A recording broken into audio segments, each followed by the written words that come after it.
Bəzi müsəlmanlar var, Allah islah eləsin. Zəifliyindən, imanın zəifliyindən.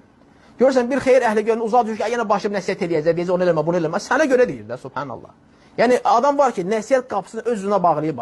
Bir xeyir əhlini görəndə, bir salih insanı, bir Allahdan qorxanı görəndə, ibadət əhlini görəndə ki, yenə bu ilə qarşılarsa, başlayacaq ki, sən yenə siqaret çəkirsən, məsələn, sən filan işləri görürsən, bəs sən niyə məclisə gəlmirsən, yəni, niyə məsələn namazlara səhlənkarsan, bu sözləri eşitmək istəmir də, bu tövsiyəni eşitmək istəmir.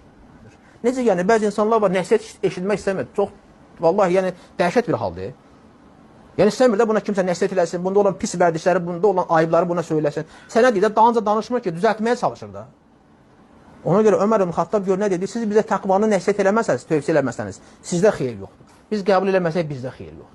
Amma bugün bəzi müsəlmanlar var ki, ona nəsiyyət eləmək istəyən insandan qaçaq, yenə gəlib deyəcək ki, filan şeylər belə. Sənə görə deyir də, qardaş, nə vaxt özünü düzəldəcəksən? Nə vaxt islah olacaqsan? Bu günahlarla Allah qarşına çıxsan, nə cavab verəcəksən?